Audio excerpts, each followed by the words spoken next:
Lundi 17 mai 2021, première édition de ce bloc d'information. Bonjour, Adjaratou Seignon. Bonjour Maria, bonjour à tous. Les titres qui seront développés, encore des contestations contre le redécoupage administratif. Des heurts enregistrés hier à Malika, plusieurs interpellations. Les forces de l'ordre ont dispersé à coups de gaz lacrymogène un rassemblement des habitants contre les incohérences du redécoupage administratif. Des délégués de quartier de Keur Massar relèvent également des contradictions dans la délimitation. Journée mondiale de l'hypertension artérielle célébrée ce 17 mai, cérémonie officielle à Touba où elle touche près de 40% de la population, une prévalence très élevée. Plusieurs facteurs l'expliquent, nous dira Toutissé. Mesurer sa tension artérielle avec précision, la contrôler, vivre plus longtemps et le message délivré cette année.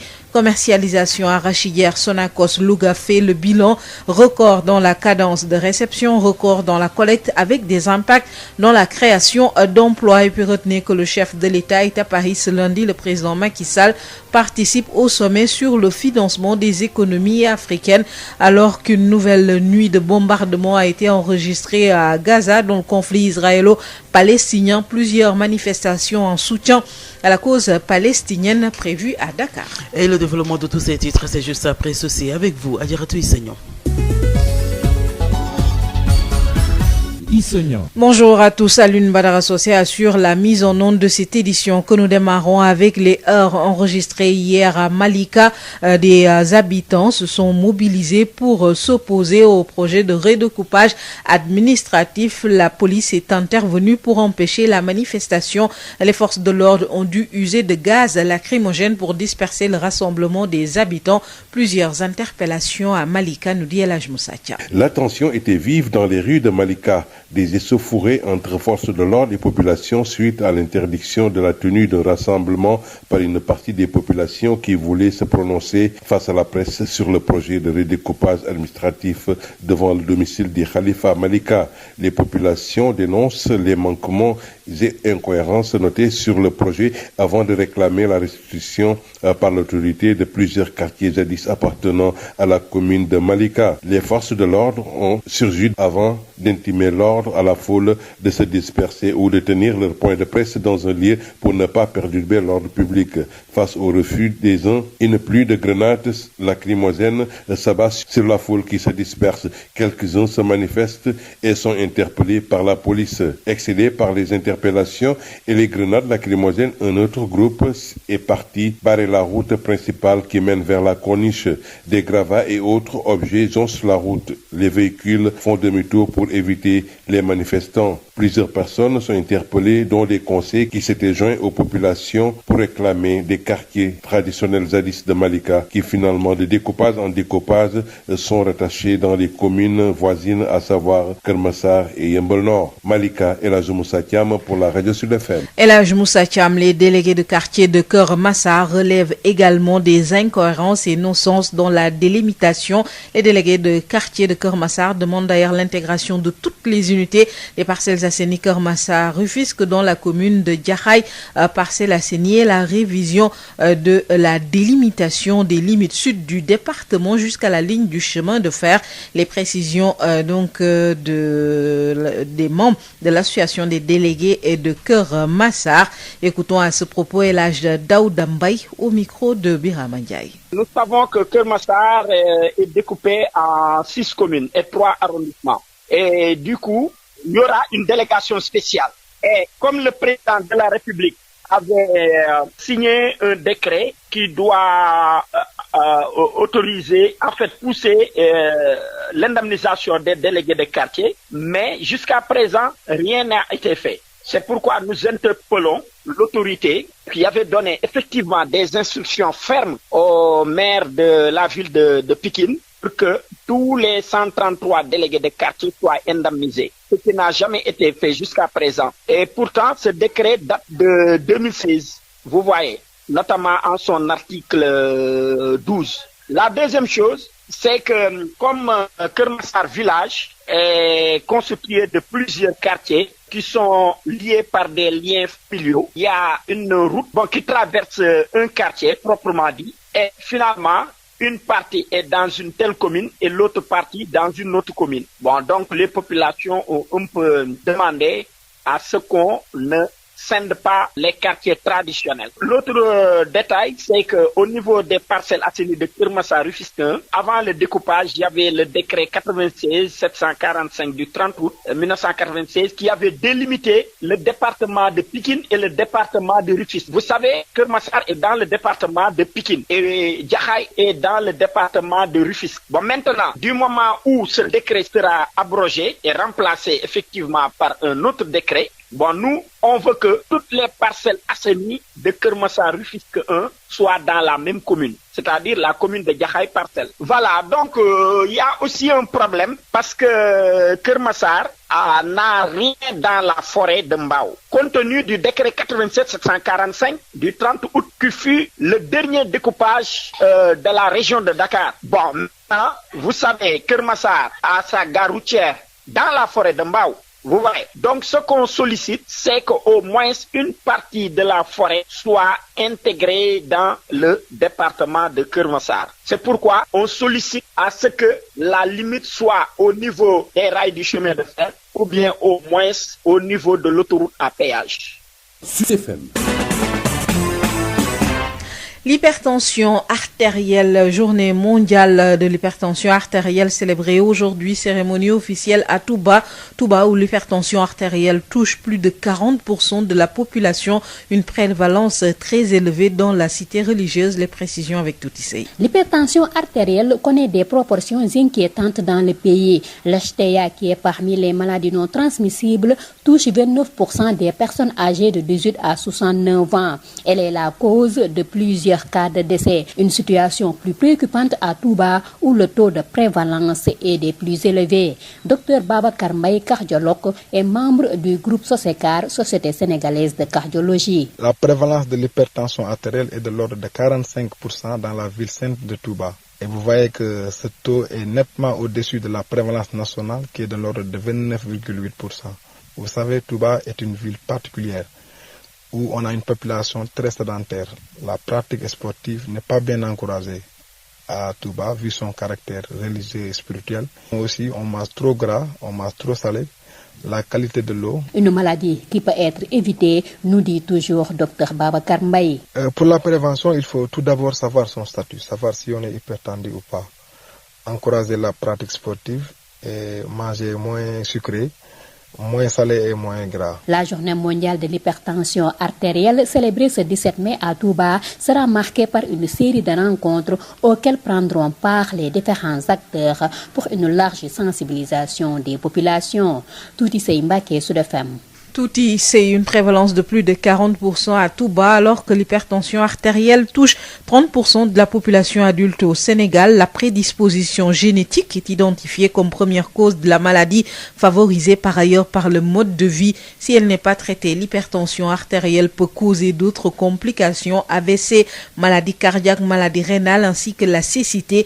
Le thème choisi cette année pour célébrer la journée est mesurer sa tension artérielle avec précision, la contrôler, vivre plus longtemps. Les détails avec Dr Mounir Dia, cardiologue, coordonnateur du groupe de travail sur l'hypertension artérielle de la Société sénégalaise de cardiologie. Dr Mounir Dia avec Marie-Rosalie Ndiaye. L'hypertension artérielle, c'est une élévation de la tension artérielle. La tension, c'est la force qui règne à l'intérieur des vaisseaux sanguins. Lorsque elle est excessive, on parlera d'hypertension artérielle et ceci est un risque pour tous les organes qui accueille le sang. Et c'est un facteur de risque cardiovasculaire très important puisque ça expose l'organisme à des accidents cardiovasculaires. Le facteur le plus important, c'est une prédisposition. Toute personne qui devient hypertendue, c'est parce que cette personne aura été génétiquement prédisposée, parce que ses parents ou ses grands-parents sont hypertendus et donc cette personne est prédisposée génétiquement à être hypertendue. Maintenant, sur cette prédisposition-là, il y a certains facteurs dans son mode de vie qui augmentent le risque de devenir hypertendu. Et l'un de ces facteurs, c'est le manque d'activité physique. Le fait de ne pas beaucoup bouger, le fait de ne pas faire trop d'activité physique, de ne pas marcher, de ne pas faire du sport, ceci expose à devenir hypertendu. Le deuxième élément essentiel qui cause l'hypertension, c'est une alimentation qui n'est pas équilibrée. Une alimentation qui contient trop de matières grasses. Une alimentation qui contient trop de sel. trop de matière salée dans la façon de cuisiner. Et de la même façon également, les diabétiques sont exposés de façon beaucoup plus importante à devenir hypertendus. Au niveau national, nous avons près de 30% de la population adulte qui est hypertendue. Ça veut dire que presque un adulte sur 3 au Sénégal souffre d'hypertension. On sait que dans la région de Saint-Louis, près de 1 adulte sur 2 est hypertendu, 46% de la population. Dans la région de Touba, près de 50% des sujets sont hypertendus. L'hypertension artérielle expose à la survenue de maladies du rein.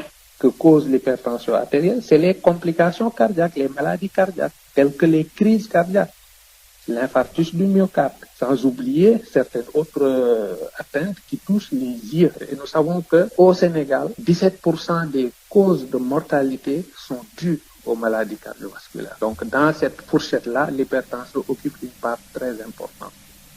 Et puis retenez la suspension de la diffusion directe du point quotidien sur la situation épidémiologique du Covid-19.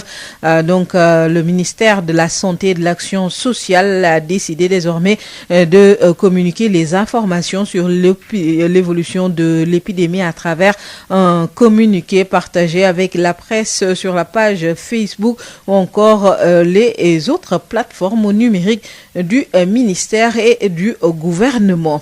35 millions injectés par mois dans l'économie locale, 300 emplois directs ou indirects, installation d'une nouvelle unité de trituration des activités. Ce sont là les impacts positifs de la bonne campagne de commercialisation arachidière réussie cette année par la Sonacos Louga qui tire un bilan et dégage des perspectives. Les précisions avec Lamine Guessama. La campagne de commercialisation arachidière est terminée à la Sonacos de Louga. L'heure est au bilan. Une année record sur tous les plans. Dame Touré, le chef d'agence de l'unité régionale Sonacos Louga. Nous avons collecté durant cette période 14 636 tonnes. C'est une collecte record parce que Louga, la plus grande collecte, s'est située entre 12 000 tonnes. Donc cette année, Louga a bâti 2 records. Un record au niveau de la carence des réceptions parce que la plus grande carence journalière de Louga était de 120 tonnes. Cette année, nous sommes allés jusqu'à 500 tonnes du jour. Et aussi, Louga n'a jamais dépassé 12 000 tonnes de collecte. Cette année, nous avons collecté 14 636 tonnes. L'année dernière, on était à 4 000 tonnes. Selon lui,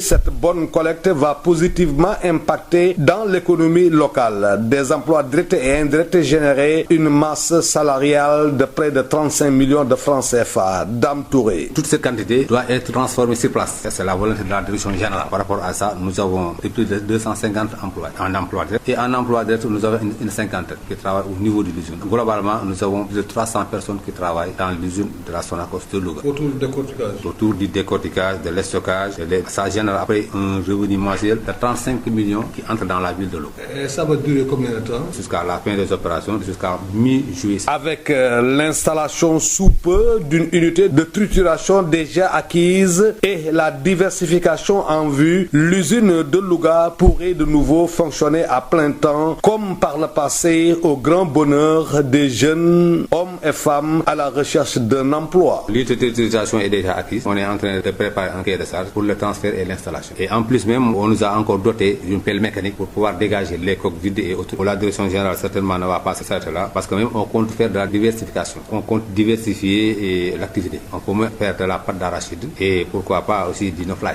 Lamine Gueye Saman, Louga, Sud FM.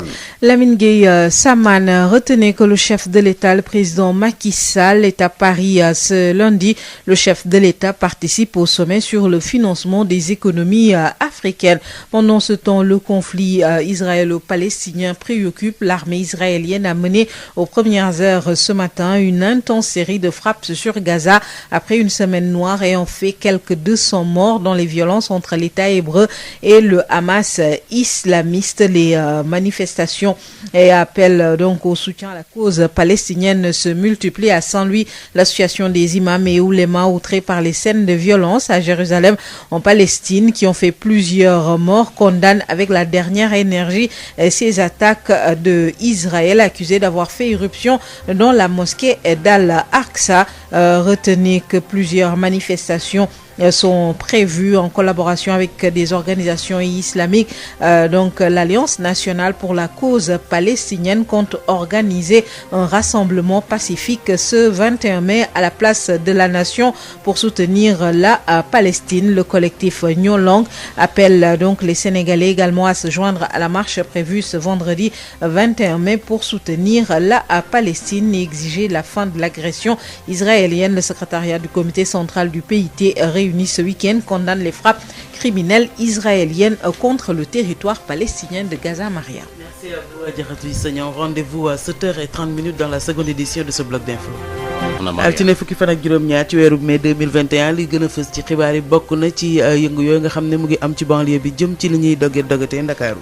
kay yenn dëkk-dëkkaat yi nga xam ne moo gétt biir Ndakaaru bokk yi asalaamaaleykum ay jàppante yu métti moo doxoon ci alkaati yi ak ndaw ñi nekk fële ci Malika ba sax daal sànnante bi mel ne tulleeg male daan ci dikk léegi ndax dog-dog yooyu nga xam ne dañ ko def itam def ko ay pàcc moo leen métti waa Kër Masaar itam kilifa yi fa nekk yëkkati seen ay kàddu na loolu day gars yi dañoo wate taxas wet daan ci dikk léegi àddina bi bis bi nga xam ne dañ koo jagleel lii nga xam ne moo jëm ci wàllu tension artérielle fële ca Touba tawat jooju dafa am doole lool daan ci dikk léegi wàllu njëndum gerte mi ak njaay mi Sonacos ca Louga ñoom daanaka def nañ ci liggéey bu mucc ayib njiitu réew mi di président Macky Sall ma nga fële ca Paris am na sabab yu ko fa yóbbu daan ci dikk léegi tënk ko toftal ci incha allah yeneen i xabaar ay ca bu ñu taaxi la mu daal di yaatal moom Hadj Maodo Faye. ay jàppante yu tar yoo xam ne yii dafa amoon fële ca Malika am na sax ñun ci jàpp askan wa nag ñoo génnoon rawat nag ndaw ñi di taal ay pëna sànnante bi ay xeer ak yu demee noonu li daal dañ doon naqarlu nag lu tax ñuy seen béréb yooyu ñu ne ko pàcc ca diggante ba dog ko El Hadji Moussa Thiam. tàngoon na jépp ci mbedd Malika yi gannaaw nag ba jàmmarloo amoon diggante takk der yi ak askan bi nga xam ne rek dañoo fas yéene woon amoon benn rassemblement ngir rek àddu ci li nga xam ni moo di daal projet de redécoupage administratif bi ci kanamu kër xalifa foofee ca Malika askan woowee di yeewoo Malika nag ñoomee ñoo ngi naqarlu daal yenn manquement ak yenn ñu seetlu ni daal jaarul yoon te ñu nemmee ko lool ci projet bi lee balaa sax ñuy réclamer di laajaat daal ñu delloo leen yenn quartier yi nga xam ni daanaka ci njëlbeen nag ci commune village bu Malika sax la bokkoon force de l'ordre nag si lañ daal di ñëwee rek ci kanamu askan wi woowee daal di leen sàkku daal ñu daal di tas wala daal di dem amal seen jàkkaarloog taskatu xibaar yi ci benn bërëb balaa ñoo perturbé li nga xam ni waaye nag am ñu ci lànk boobee rek la grenade yu bëri nag daal di commencé di tàkk ñenn ñi daal di tas ñenn ñi sax daal di wane seen i bopp nag ba loolee sax tax ni ba ñenn ñi nag ñu daal leen mujj teg loxo benn groupe bi nga xam ne nag daanaka daal grenade yi ak nit ñi jàpp ñenn ndaw yi nag metti leen ñooñuy daal di daw dem baare ji nag li nga xam ni moo di yoon bi nga xam ni mooy yoonu kundung bu ñuy jaar pour dugg ci Malika wala di ci génn te mu lay yóbbu ca corniche bi lee foofee sax ay grava ki yeneen i xeer ak yu ci bëri nag daanaka daal feesoon na dell ci tali bi boo tax ni sax oto yu bëri dañoo mujj doon def demi tour ngir daw manifestant yi lee takk der yi nag jot nañoo teg loxo ñu bëri daanaka sax ñoo xam ne ay conseils municipaux yi nga xam ne ci lañ ñooñee nag ñoon doon jàppale askan wi rek ci la ñuy laaj quartier yu bëri yi nga xam ne daanaka daal ca Malika la bokkoon te découpage tax na ñu daal leen sof ci yeneen i communes yi nga xam ni ñoo nekk ci begg wala ni ki mel ni Kër Massar wala Yëmbal Nord El Hadji Moussa Thiam doon joti xibaar fii ci Malika pour la rajo Sud FM. El Hadji Moussa ñu ngi lay jaajëfal bu baax a baax délégué yi quartier yi nga xam ne ñoo nekk ci Kër Massar ñoom nee ñu nag itam dañoo war a dugalaat yenn béréb yi nga xam ne itam dafa bokk ci Parcelles Assainies bu Kër Massar ba Tëngéej itam commune bu Jaxaay lépp itam nu fexe daal ba joyantiyaat ko ak yóbbu dem sax ba ca yoonu saxaar ga ñoom sax téeméer ak fanweer nee ñu ak ñett ci ay délégué yi nekk foofule ñoom nag ñu ngi laaj ñu leen di jox seen ndàmpaay lii tubaab bi du paie indemnité ndax téeméer ak fanweer ak ñett yooyu la fukk ak juróom-ñaar rek ñoo ci am indemnité maanaam seen ndàmpaay yi ñu leen di jox loolu nag metti na leen itam kii di Assane Fall mi jiite mbootaay googule ci délégué quartier nekk ci Kër Massar waxtaan na ci ak Birama Ndiaye.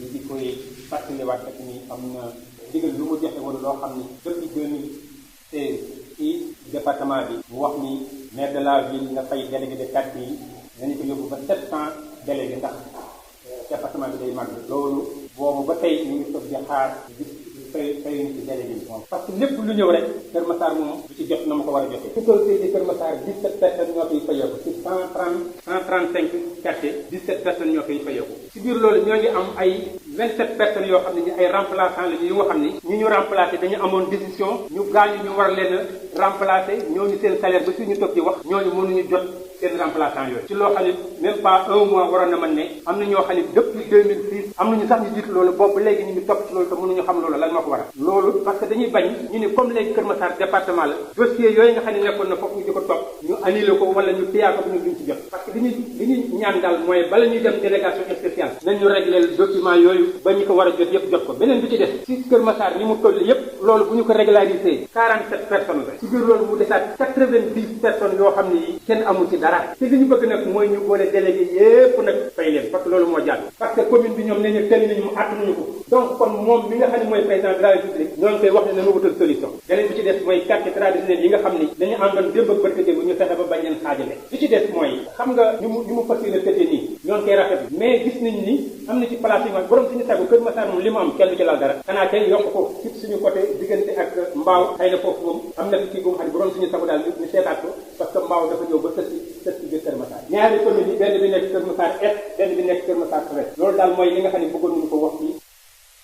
li aju yi tamit tey jii dëppoo fukki fan ak juróom-ñaar ci weeru mai wi àddina bi yëpp wërngal kàpp dañ koo jagleel tawat ji nga xam ne moom la ñu duppee hypertension artérielle nga xam ne mën na laa jàpp dem sax ba ci sa ay sab xol ba say cër mu doy waar lool mën a indi tamit yeneen xeeti tawat ca Touba ca la ñuy dal dem ak tuuti say wopp ji nag bari na foofu ndax nee ñu foofa bu ñu xaymaa téeméer bu nekk ñeent fukk ya wopp ji alawti ku naka leen tuuti say hypertension artérielle gis nañ ni jàngoro la buy gën di law ci askan bi mu nekk jàngoro boo xam ne li muy faat bari na lool jaaxal lool ñi nga xam ne ñoo nekk ci wàllu wér-gu-yaram waaye it ñi nekk ci Touba la gën a jaaxal ndax ñim fii dal bari na lool docteur Babacar Mbaye nekk cardiologue bokk ci SOSECAR di société sénégalaise de cardiologie. ñi nga xam ne ñoo amee tawati hypertension ci dëkk bii di Touba mu ngi toll ci téeméer boo jël ñeent fukk ya ak juróom. te loolu booy xool daa ëpp fuuf li nga xam ne moom leen seetlu ci réew mi yëpp loolu nag li ko waral ci jàppale ci ëpp mooy daanaka ñu ci bëri duñu yëngal yaram bi ba noppi lekk li gi ñuy lekk xaw na saf suukar xorom si xaw na ëpp ba noppi diwlin ji bëri na. docteur Babacar Mbaye di ci yokk ni jàngoro bu ñu mën a moytu la. ku nekk di yeewoo ci dëkk bi war naa mën a xam ndax am na tension wala amul tension bu ko defee aussi ñu ñaax ñëpp ci di yëngal yaram yi. ba noppi lekk gi tamit ñu jëm ko xool nu suukar si di yemee xorom si yem ba noppi mu bañ a ëpp diwlin trop. bis bi nga xam ni moom lañ ko jagleel ñu koy màggal ci altine ji fii ci Touba li kon ramandargal mooy ay ndaje yoo xam ni ñi seen xam-xam màcc jëm ci fànn boobu dinañu fa daje ak askan bi ñu gën leen a ñaax ngirit ñu gën koo moytandiku. tuuti say Mbàkke Sud FM. tuuti ñu ngi lay jaajëfal bu baax a baax fukki fan ak juróom-ñaar lay doon ca Touba sax ca la ñuy amalee cérémonie boobule maanaam bis boobu nga xam ne moom la ñu ko jagleel itam daanaka sax boo seetloo fi ñu toll nii ci tawat joojule ci Sénégal gi téeméer bu nekk bu nu xayma askan wi ni ñu toll fanweer ya yor nañ wopp joojule docteur a ngi nii boo xam ne bii xam-xam màcc na ci wàllu mbir moomulee mu indi nag ci sabab yi nga xam ne ñaare da koy faral di joxe ak nu muy tëddee ak lam mën a jur itam docteur Mounirou Dia waxtaan ci ak Marie Rosalie Ndiaye. Hypertension artérielle mooy tension bu yéeg tension nag buñ koy wax doole bi nekk ci biir sidit bi bu ëppee day tax deret bi ni muy dawee day ëpp lool bu mun a lor cër yi muy laal loolooy tension bu yéegee nag moom la ñuy wax hypertension artérielle mën na indi loraange yu bëri ci ay cër yu bëri ci nit mais li ko mën a indi lu ci bëri mu ngi aju ci nit ki ni muy dundee ak ni muy lekkee mais loolu yëpp day fekk mu am prédisposition maanaam ci famille bi mu am ay waajuram yu ko am wala ay magaki rakkam yu ko am wala ay maamam yu ko am loolu day tax mu gën a yomb nit ki loolu nag bu amee ba pare bu fekkee ne duy lekkin bu baax maanaam lekkin bu bëri ay xorom wala mu bëri ay lekk yu niin wala fekk du lekk ay légumes yu bëri yooyu day yombal hypertension artérielle nit ki bu dul yëngu lu bëri ñàkk yëngu boobu day yombal hypertension mun ko dal lu yomb donc ñaar yooyu bañ a yëngu lu bëri lekkin boo xam ne day bëri xorom bu ëpp wala mu bëri lu niin yëpp loolu day yombal hypertension mooy gën a faral hypertension di dal nit ba tey ñeneen ñi nga xam ne dañ am diabète tamit diabète fu mu nekk rek day yombal hypertension mun ko ñëw ci askan wi biñ xaymaa Sénégal yëpp maanaam dëkk yëpp boo leen jëlee boo jëlee ñetti nit ñoo xam ne am nañ fukki at ak juróom-ñetti jëm kaw ñetti nit ñoo ci jël kenn ki amee na hypertension day wane ne hypertension lu bëri la te yenn dëkk yi sax buñ xaymaa dëkk par dëkk boo demee Saint-Louis daanaka benn adulte ci ñaari adulte yoo jël kenn ki am na hypertension artérielle boo demee Touba naka noonu feebaru hypertension bëri na lu muy faat nit parce que dafay indi complication yooyu ñu wax day indi ay crise cardiaque yi mun a faat nit day indi ay doye di réunion insuffisance rénale yu garaaw yoo xam ne mun na faat nit day indi problème mu bët yi ba nga xam ne nit ki day dem ba daanaka mun na silmaxa day laal yuur yi indi ay AVC indi paralysie bu fekkee am na doole dem ba mun a faat nit ki donc hypertension am na ay yoon yu bëri yu mun a jaar pour indi loraange yu mag yoo xam ne yu si bëri day faat nit ki. taxawal gu ñu taxawal ba jëmmi jamono li aju ci wàllu maanaam Covid bi lim bi li muy dal par bis ñu koy wane ci télé bi naan nangam am nañ ko nangam a ko yore doomu jàngoro ci nangam nañ koy taxawalandi daal di ko tàmbalee dibéer sax démb lañ ko taxawaloon fukki fan ak juróom-benn ci weeru mai loolu dañ koy daal di dakkal. léegi nag xëy na xabaar yi ci aju daañu am feneen fu ñu ko mën a jaarale ci ay communiqué wala ci seen site yi wala ci ay Facebook waaye daal quotidien bi ni ñu ko defee par bés bu nekk daal di koy wone ci télé bi loolee des koy daal di dakkal ni ko jëwriñ ji ñu dénk wàllu wér-gi-yaram fésale fanweer ak juróom ci ay millions yoo xam ne yi wax nañu ne dugal nañ ko ci weer bu nekk itam ci wàllu rek koom ci wàllu tamit Sonacos ak liggéey bi itam li toll itam ñetti téeméeri emploi direct yoo xam ne itam ak yoo xam ne itam dañuy ñëw rek def fa yenn waxtu yi loolu lépp itam am na ci li nga xam ne moo jëm ci wàllu rek li nga xam ne jur na ko daal ca campagne bi nga xam ne ren ji buñ ko génnee xayma lépp itam ci wàllu njëndum gerte meeg njaay mi dañoo def seen xayma nag ca Louga ak fan ca jota toll Lamine Gueye Samal traitu gerte atum ren jeex boobaak léegi weer a ngi ni Sonacos bu Louga nekk nang si jamonoy xayma ñoom ren ji daanaka lépp rek seetlu ñuy def nañ si ay jéegu Dame Touré mooy kilifa unité régionale Sonacos bi nekk si Louga. Louga collectif bi gënoon a bari 12000 tonnes la woon ren am naan 14636 tonnes ren am naan ay record mais am naan aussi record ci cadence parce que Louga daa réceptionné mooy 120 tonnes lu mu bari mais ren ñun dem naan ba 500 tonnes par jour aussi heure bi daaw collecté woon yëpp daa wéroon 4000 tonnes ren am nañ ko presque plus de 6 fois. moom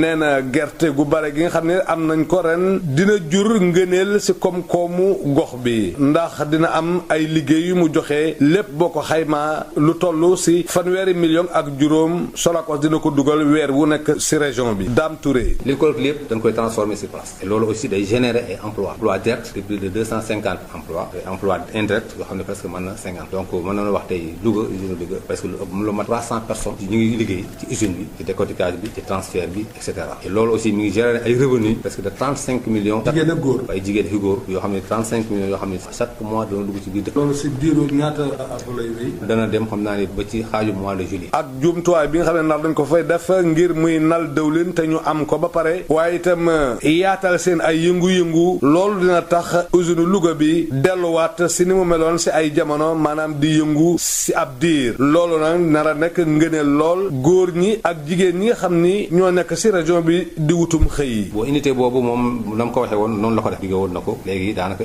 sotti na parce que léegi daanaka ñun ñoo ci des ñu ngi préparé cahier de charge pour transfert ak installation unité boobu duñu dem ci trituration xam naa ni bu ñu installé unité boobu danañ jéem aussi gën a war diversifier def tigadege def noflaay parce que aussi yooyu mën na ko def ci usine et puis yooyu yëpp aussi day générer ay emploi. ki leen doon jottali xibaar yi fii si Louga Lamine Gueye Saman Sud FM. Lamine Gueye ñu ngi lay jaajëfal bu baax a baax li aju yi tamit ci mbootaay gi nga xam ne imam lañ ak ulama nekk fële ca Ndar ñi ngi doon naqarlu bu baax a baax li nga xam ne dafa aju ci wàllu maanaam dal gi ñuy dal ci waa Palestine fële ci masjid al aqsa mu metti leen lool di ko nañ sax imam Babali amoon na ay kàddu yoo xam ne jotoon na ko ci rotal waxtaan ci ak Yves Tendeng coowal Israël ak Palestine ba léegi itam ñi nga xam ne tam ñoo di alliance bi nga xam ne dañoo taxaw tem rek ngir daal cause Palestine yitteel leen lool nee ñu nag dakk fa war a dakk nag bombardé yi ni bombardé rek di dal ci askan wi nga xam ne amuñu doole di waa Palestine di ci rey nit ñu bare bare te Israël di ko def mu metti leen ban ko doon siwal doon janloog taskatu xabaar yi Arfan Diouf coordinateur bi waxtaan ci ak Moustapha Dieng Arfan Diouf ñoo déglu ko. bâtiment yi ci dëkk bi màbb nañ ko électricité bi ci dëkk bi màbb nañ ko ndox amatul hôpital amatul adduna bi yëpp di seetaan Israël di def lu ñaaw loo xamante kenn mënatu ko supporter adduna bi yëpp ñu ngi manifesté wu en Amérique en Britannie en France en Belgique monde arabe bi ñëpp a ngi manifesté wu di ñaawlu boom yu boom yi nga xamante ne moom la Israël di boom bande Gaza ak Palestine lu ànd ak benn yërmande ñuy ñaawlu noppi bi nga xamante ne moom la mbootaayu àdd bi yëpp noppi ci boom yi nga xamante mu ngi am ci benn population boo xamante ne lu ëpp juróom-ñaar fukki at ñu ngi xeex ngir jot seen liberté te mënuñ ko jot Israël di def lu ko neex ci àdduna bi te amul kenn ku téye loxoom lii moo nu nakari lii moo tax tamit ñun ñu fas yéene pour def toogaayu ñaxtu fii ci place de l'Obélisque ngir wone sunu nakar waaye wone sunu solidarité ak peuple palestinien. justement yaa ngi koy wax sànq mbootaay xeet yi ngay wax ne sànq ba léegi kenn waxul tey sax war nañu déggee ñoom looy xaar ci ñoom conseil sécurité Nations Unies. man xaaruma ci ñoom lu bari parce que dafa am réew yoo xamante ne dañoo làng ci ginnaaw Israël lu Israël def rek préparé nañu pour défendre leen lu mel ni ki États-Unis d'Amérique ak yu mel ni yooyu moo. ñi ngi jégalu ci wàllu loolu nga xam ne moo jëm ci wàllu terrain yi nga xam ne maanaam dañ koy nangu fële ci waa Palestine ak itam ni ñuy fexe daal ba maanaam rek di ko occupé yu demee noonu te loolu itam dafa nekk loo xam ne ñu bari koy naqaru ñoo lànk sax ñoom nee ñu sénégalais yi war nañoo dem dañuy ñoom ñaar ñëpp daal ajjuma ñaar fukki fan ak benn ci weer wi ngir jàppale waa Palestine am na daal doxu ñaxtu bu nuy dox ci jàmm ngir naqarloo loolu le Mohamed Diallo la kenn la ci ñoo waxtaan ci ak Moustapha Dieng. waaw rassemblement bi ne à la base nekkul collectif ñoo lànk moo ko initié. benn kuréel bi xeex si wàllum diine bu tudd ànd sàmm jikko yi moo ko initié mais ñoo lànk tamit lépp loo xamante ne tey xeex bu njëriñu askan wi askanu Sénégal ak askanu monde entier bi buñ ko mën a waxee noonu parce que lii ci jullit la gën a laal ak aussi c'est une question boo xamante ne buñ ko jamale kese ci wàllum diine am na conséquence si wàllum droit conséquence si wàllum politique loolu moo tax ñoo lànk taxaw ba mu gisee ñoom initié loolu te mu mënoon ko def dafa dem ànd ci ñoom dooleel leen pour Sénégal yëpp wàcc vendredi bii di ñëw ñu def manifestation bi wan ñi waa Israël que ni moomuñu monde bi te peuple bi même bu état yi même bu dirigeant yi waxul peuple bi ñu ngi koy nakarlu. soxna Maria nu itam foofu la ñuy daal di taxawal. jërëjëf Hadj Maodo Faye ñu jox la dig daje incha allah juróom-ñetti waxtu lay doon ngir yeneen ci xibaar fukki simili ak juróom-benn moo tegu ci juróom-ñaari waxtu. Faire de chaque Sénégalais, où qu'il se trouve au Sénégal, un auditeur privilégié de notre réseau. Notre philosophie, nous rapprocher de vous. Sud FM, chez vous, à tout instant. Merci beaucoup à Adjaratou Ndeye Mariam Ndiaye pour la revue de la presse. Une autre Adjaratou dans le studio, elle est bien installée. Adjaratou Issegna, bonjour. Bonjour Maria. Seconde édition de ce bloc d'information que l'on démarre avec la journée mondiale de lutte contre l'hypertension artérielle. Une journée célébrée aujourd'hui, cérémonie officielle qui se déroule à Touba. Dans la cité religieuse, l'hypertension artérielle touche plus de 40% de la population, une prévalence très élevée due à plusieurs facteurs. Les précisions à Touba avec Touti Sey. L'artérielle connaît des proportions inquiétantes dans le pays. L'HTA, qui est parmi les maladies non transmissibles, touche 29% des personnes âgées de 18 à 69 ans. Elle est la cause de plusieurs cas de décès. Une situation plus préoccupante à Touba, où le taux de prévalence est des plus élevés. Dr Babacar Mbaye, cardiologue, est membre du groupe Sosecar, Société sénégalaise de cardiologie. La prévalence de l'hypertension artérielle est de l'ordre de 45% dans la ville sainte de Touba. Et vous voyez que ce taux est nettement au-dessus de la prévalence nationale qui est de l'ordre de 29,8%. Vous savez, Touba est une ville particulière où on a une population très sédentaire. La pratique sportive n'est pas bien encouragée à Touba vu son caractère religieux et spirituel. Aussi, on mange trop gras, on mange trop salé. La qualité de l'eau. Une maladie qui peut être évitée, nous dit toujours Dr Babacar Mbaye. Pour la prévention, il faut tout d'abord savoir son statut, savoir si on est hypertendu ou pas. Encourager la pratique sportive et manger moins sucré, moins salé et moins gras. La journée mondiale de l'hypertension artérielle, célébrée ce 17 mai à Touba, sera marquée par une série de rencontres auxquelles prendront part les différents acteurs pour une large sensibilisation des populations. Touti Sey Mbacké, Sud FM. Touti Sey, cérémonie officielle de cette journée mondiale contre l'hypertension prévue ce matin à Touba. Célébration de la journée ce 17 mai. Une maladie, l'hypertension artérielle, qui touche près de 30% de la population adulte au Sénégal. La prédisposition génétique est identifiée comme première cause de la maladie. favorisée par ailleurs par le mode de vie. Et si elle n'est pas traitée, l'hypertension artérielle peut causer d'autres complications. Les précisions du docteur Mounir Dia, cardiologue, coordonnateur du groupe de travail sur l'hypertension artérielle de la Société sénégalaise de cardiologie.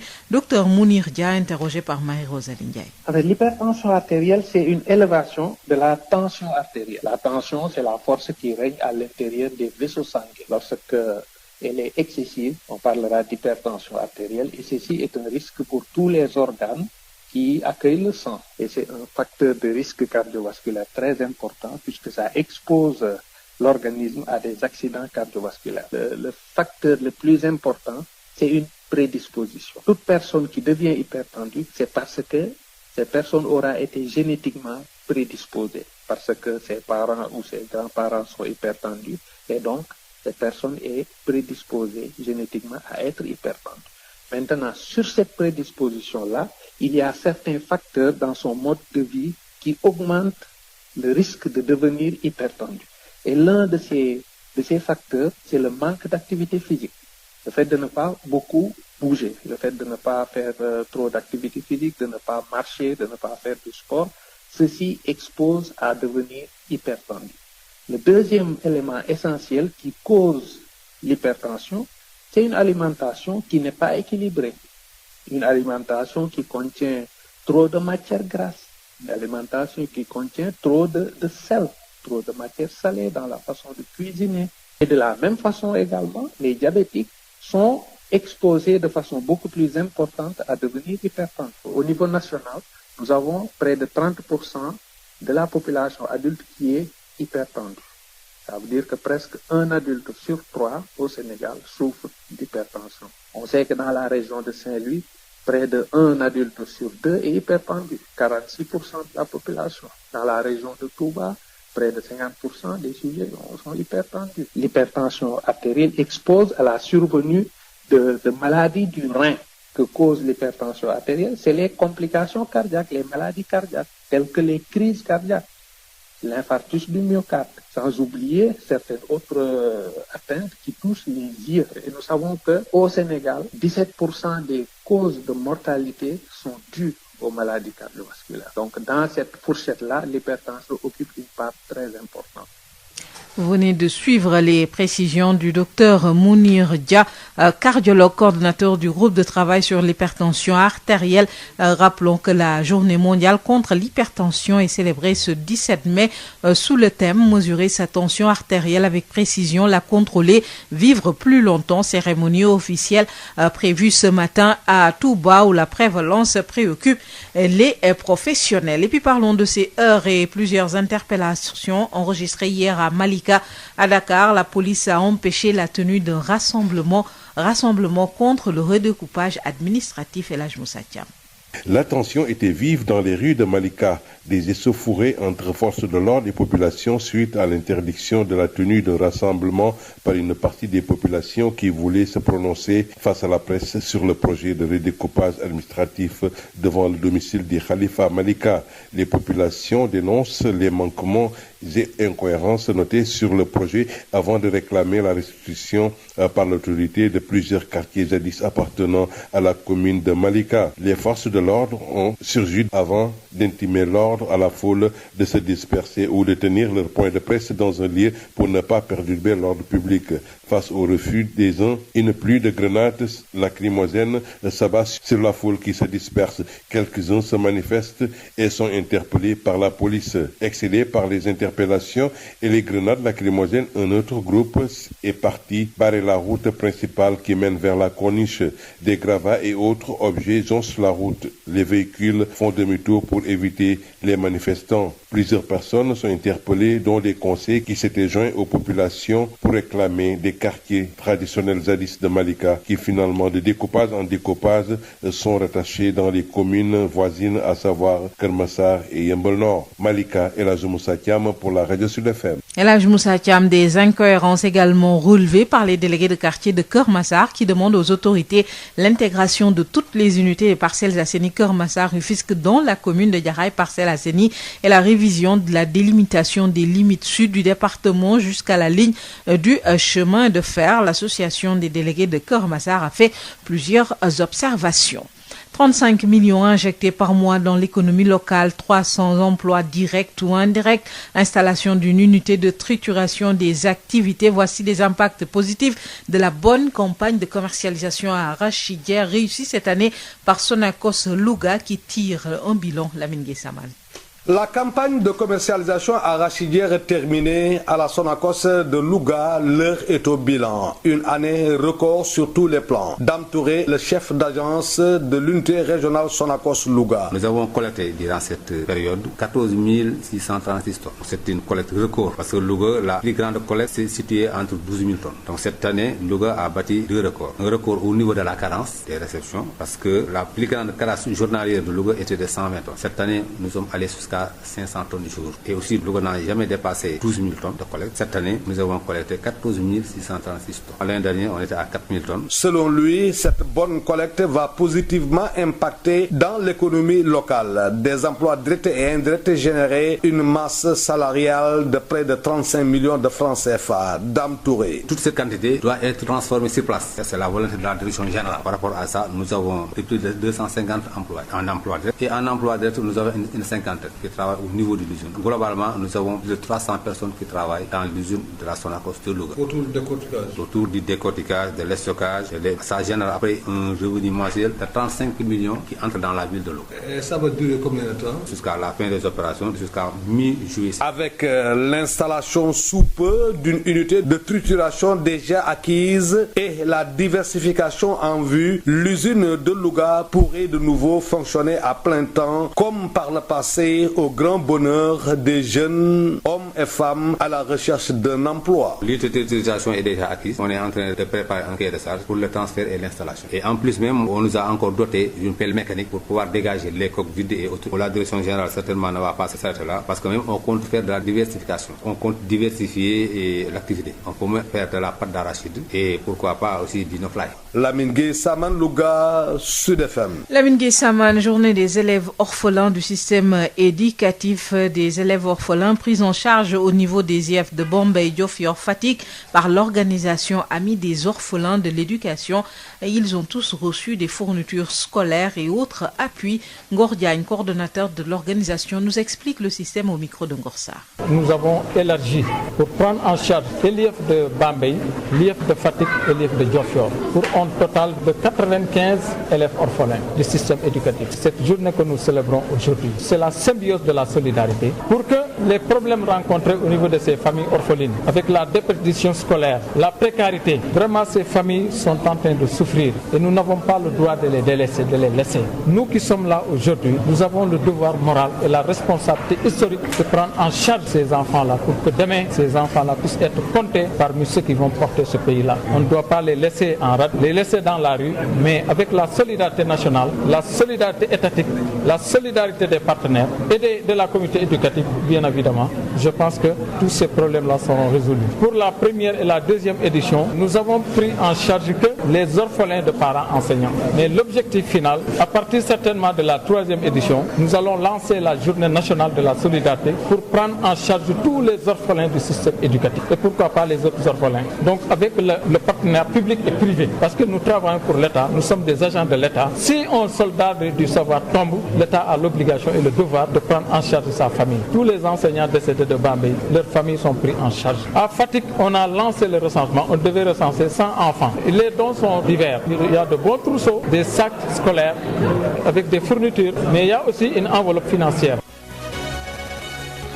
Parlons à présent sport éliminatoire Coupe du Monde 2022. Le Sénégal joue 2 matchs amicaux de préparation respectivement contre la Zambie et le Cap-Vert, annonce la Fédération sénégalaise de football. Rappelons que la CAF et la FIFA ont décidé de reporter les premières journées en septembre prochain. Ligue 1, AS Pikine bat Stade de Mbour 1-0, maintient ainsi sa place de leader.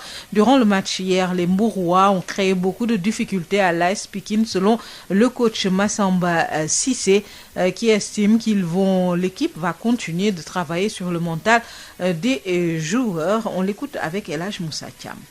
D'abord, je félicite les garçons, j'encourage Stade de Mbour. Je pense qu'aujourd'hui, ils nous ont causé énormément de problèmes. Et voilà, c'est comme ça, c'est le football. Mais on attendait à ça. Nous savions que voilà, c'est des matchs compliqués que nous allons jouer. Maintenant, c'est comme ça, parce qu'on est leader. Et voilà, tout le monde se déplace en venant à Pékin pour chercher des points. Mais bon, c'est à nous d'être costauds et de gérer ces genres de matchs. Mais je pense qu'on a rectifié en deuxième mi-temps. On a rectifié, on a essayé d'abord d'encourager les garçons encore une fois de plus, parce qu'en premier mi-temps, on a déjoué un petit peu. Moi, je pense qu'on était trop pressés. Tout le monde voulait perdre la dernière passe. Ça nous a fait du mal. Mais bon, c'est comme ça. Nous savions que voilà, avec le public, c'est des matchs à haute tension. Mais voilà, on va gérer ça. Peut-être ce match-là va nous servir de leçon pour qu'à la prochaine, nous essayons de faire mieux. Moi, je pense qu'on va beaucoup discuter avec les garçons sur le plan mental. On va se concentrer, le staff et tout le monde discuter beaucoup avec les garçons sur le plan mental. Parce que, voilà, quand tu es leader, tout le monde se braque sur toi. Donc, tout le monde veut être leader dans ce championnat. Mais j'ai dit aux garçons que voilà, ne vous faites pas la pression. Donc, je vais continuer à parler avec eux, surtout sur le plan mental. Moi, je pense que, vu les matchs qui viennent, moi, je vais beaucoup insister sur le plan mental. Nous le savons, ce sera des matchs compliqués et difficiles dans l'ensemble. Mais bon, nous, on va prendre match par match. D'abord, je pense que c'est Teungueth FC, si je me trompe. Mais même si c'est à Denis, donc, on va essayer de prendre des points. Hein. On va essayer de prendre le maximum de points possible dans ces deux matchs. Et puis, on verra après. Ça va bouger. Donc, on ne va pas se mettre la pression. Si Teungueth vient ici, donc on va faire tout pour le gagner aussi. L'AS Pikine qui bat Stade de Mbour 1-0. Autre match entre MPC et AS Douanes, match nul de but partout. Après ce nul concédé contre Mbour Petite Côte, Joseph Senghor, l'entraîneur de l'AS Douanes, félicite ses joueurs qui ont fait preuve de détermination pour obtenir ce match nul. Joseph Senghor réagit au micro de Mamadou Camara. C'est un match à deux visages. D'abord, féliciter mes joueurs. Ils ont montré beaucoup de caractère et de personnalité en deuxième mi-temps. Parce que c'était pas évident d'être cueilli à froid, d'être mené 2-0 en premier mi-temps. On est revenu à 2-1. Ensuite, on a montré beaucoup de volonté, beaucoup d'énergie, beaucoup d'abnégation pour revenir à 2-2. Donc, continuer à travailler. L'équipe traverse une période un peu difficile. Sur le plan comptable, on ne marque pas beaucoup de points. Mais c'est comme ça le foot. Parfois, il y a des hauts, il y a des bas. Mais on va s'accrocher. C'est des nuls qui vont nous faire grandir. Et surtout, encore, encourager et féliciter mes joueurs. Parce qu'ils ont eu le mérite de revenir au score. Et puis le Casa Sport de Ziguinchor a été tenu en échec par l'US Gorée au stade Aline Sitoé Diatta. Ce match nul de but partout est une grosse déception pour l'entraîneur du Casa Sport Ansou Diadiou que nous écoutons avec Ben Michel Confoudi. On a joué mal et ça nous a coûté cher. Parce qu'il faut le dire, on s'est préparé parce qu'on savait que l'adversaire allait venir pour nous attendre. On s'est préparé sur le plan offensif à l'attaquer et à jouer dans sa zone pour marquer des buts. Mais malheureusement, nous avons manqué de concentration. Et à chaque fois qu'on marque, l'adversaire revient. À chaque fois qu'on marque, il revient. Et la deuxième mi-temps n'a été pas du tout bon. On n'a pas du tout joué. On a très mal joué, ça il faut le reconnaître. Mais ça arrive des jours. Une déception ? Mais oui, une déception. Une très grande déception. Parce qu'on ne peut pas livrer des matchs, de grands matchs contre les équipes qui sont devant et faire de très mauvais matchs avec des équipes qui sont derrière. Donc c'est une grande déception. C'est une grande déception. Mais ce qu'il faut pour corriger, on l'a essayé, réessayé encore, mais ça n'a pas marché. Donc là, il y a des choses qu'on ne peut pas expliquer sur le point de vue sportif. Parce que c'est impossible qu'une équipe tout le temps mène, mais après on est rattrapé. Ce point récolté à Ziguinchor, malgré une infériorité numérique durant toute la deuxième période, va booster le moral de l'équipe goréenne, selon le coach des Insulaires Moussa Diatta, toujours avec Ben Michel Confoudi. Moussa Diatta que nous retrouvons dans un instant, coach de Gorée, qui estime que le point récolté hier à Ziguinchor, malgré l'infériorité numérique durant toute la deuxième période, va booster le moral de l'équipe goréenne. Moussa Diatta réagit au micro de Ben Michel. Vous savez, nous jouons au championnat, donc j'ai pris l'équipe en cours de route. Les résultats n'étaient pas fameux. Le plus important d'abord, c'était d'arrêter l'hémorragie. On est venu aujourd'hui à Ziguinchor pour jouer contre une bonne équipe du Casa Sport. En première période, on a terminé la première période à 10. Donc pour la deuxième période, il fallait changer un peu de stratégie. On a tenté de jouer avec une défense à 3 pour créer de l'explosivité au niveau des ailes. Et ça a payé, ce qui a amené l'égalisation. Mais aussi, je pense que le plus important, c'est que c'est un championnat. Il ne faut jamais cracher sur les points. Donc c'est un point positif pour nous. Le coaching aussi, c'est la psychologie. Donc durant la mi-temps, on a essayé de remonter un peu les gosses pour leur faire, mes joueurs, pour leur faire comprendre que l'impossible n'est pas goréen. Donc là, on est à 10, on est à l'extérieur. Le plus important, c'est de se donner à fond et respecter les consignes. C'est ce qu'ils ont fait. Et vraiment, on a eu ce résultat positif. Est-ce que ce match vous donne de l'espoir pour votre... Oui, bien sûr. Si on regarde un peu le calendrier, on se rend compte que vraiment, il y a deux groupes qui se dessinent. Un premier groupe vers le haut et l'autre vraiment vers le bas. Et les groupes qui sont vers le bas, c'est une différence de 2 voire 3 points près. Donc après, si on parvient à avoir une à 2 victoires, donc nous serons au milieu du tableau. Des réactions recueillies par Ben Michel Kanfoudi, 7h50 dans nos studios. Fin de cette partie de l'édition, Maria. Merci à vous, Seigneur, de nous l'avoir présenté. Édition que l'on va compléter avec notre invité. Sud FM vous transporte au Sénégal et dans le monde. 98.5 sur Internet. www.sudfmsenradio.com. C'est la différence. Sud Matin, l'invité du jour. Notre invité, il s'agit de M. Adam Bey, chargé de l'organisation et de l'action citoyenne à Ris Al-Warda. Il nous parle du conflit israélo-palestinien. Adam Bey, bonjour. Bonjour, M. Dieu. Vous êtes chargé de la communication et de l'action citoyenne au niveau de Ris Al-Warda.